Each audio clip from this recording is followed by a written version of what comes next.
I'm tired, baby. Posted BYU/coffee shop author. Mice helped me fire my wicked step manager. Long post warning, I added all the background because it makes the payoff so much better. The universe aligned the starts for me with this story, my old co-workers and I still talk about it. Backstory, I was working at a popular coffee shop chain in a high-volume, swanky location as a barista. We were specially trained to make fancier, novelty drinks compared to other locations. I loved my team and my manager, and for the most part, everyone got along. Then, my manager informed us she was moving to another location and we would be getting a new store manager. This new manager, who we will call Jack, was an old assistant manager from this location. He trained here before becoming the store manager of his own location. Jack would be returning to be our new manager, since he had experience in these fancier stores from his training days. Everyone in the store dreaded his return. From what I gathered, Jack was an asshole when he was an assistant manager. Within the first few weeks, things went downhill. He started writing up certain baristas constantly, for infractions that others got away with. He slashed everyone's hours from full-time to part-time, claiming that our job description never stated we were entitled to full-time. One barista went from 39.75 hours a week to 16.50. Jack claimed our company had no write-up expiration date, so he was writing up baristas based on clock-in latenesses within our time management software from when our old manager still ran the store. People went from a clean record to final warning within one meeting with him. Those who had worked with him before organized themselves into a list of who would get fired next. We didn't suspect there was a personal vendetta against certain baristas who knew him when he was an assistant manager. We knew there was.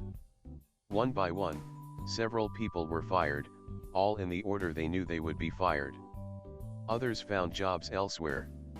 It became a race against the clock, either quit or wait to be fired for something trivial.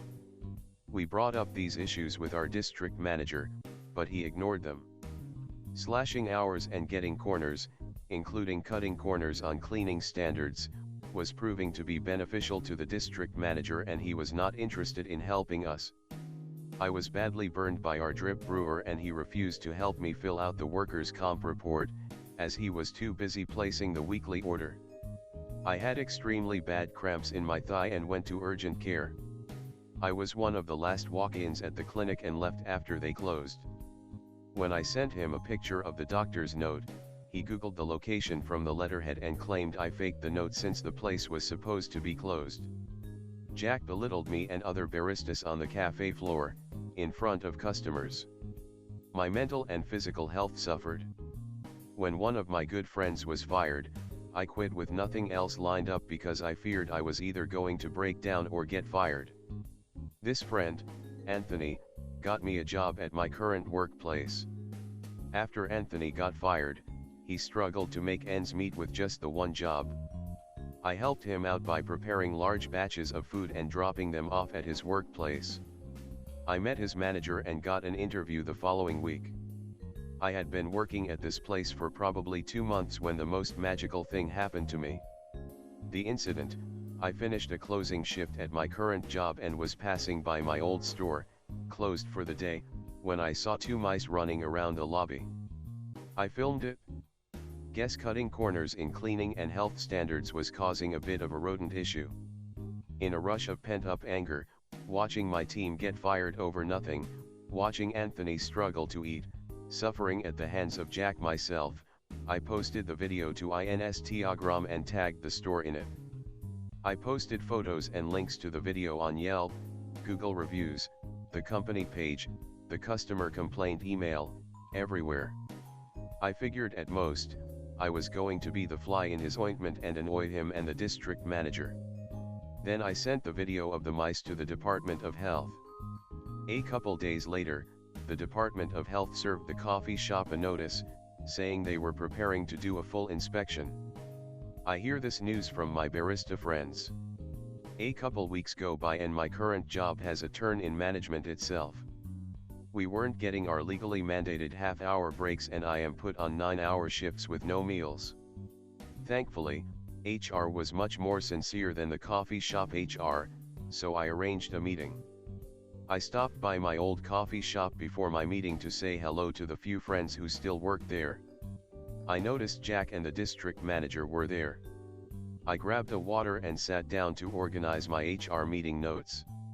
Not even a half hour later, the shift supervisor approaches my area and tells all the cafe customers to leave, as the health department has shut them down. She just turns to me and says, "Yes. It was your mice. They found out we have an infestation." Then walks away. Jack and the district manager don't make eye contact with me. I gleefully return to my current workplace and tell Anthony how I was actually there to see justice happen, justice that I started with my own hands. He tells my co-workers, even my managers find out I shut down a whole store from one report. HR catches wind of this story before our meeting and I've never been in a more polite, apologetic HR meeting. My managers were reprimanded and we had all breaks restored to us. All the departed/fired baristas took pictures in front of the Department of Health shutdown notice that was taped to the store door. The windows were shuttered up and the place was vandalized several times. They started the cleaning process and the inspector would return to clear it again. About 2 weeks after the store shut down, I get a call from the coffee shop's HR department. Apparently, whenever they have something like this happen, they look through the records of the store. Between the mass exit of seasoned baristas and the complaints made to the district manager and HR, they had a novel about my old cafe. The HR rep asked me why I left and the first words out of my mouth are, "I left because of Jack the manager, and the district manager is complicit in his actions."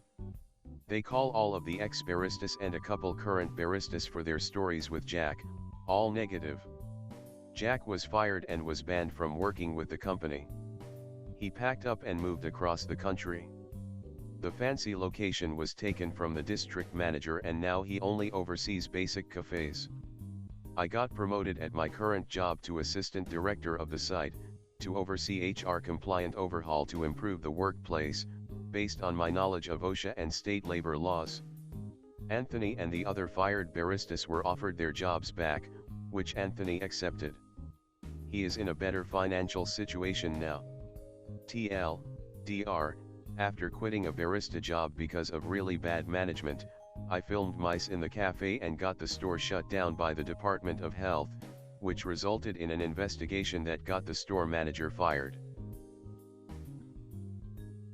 Posted BYU/Striker120.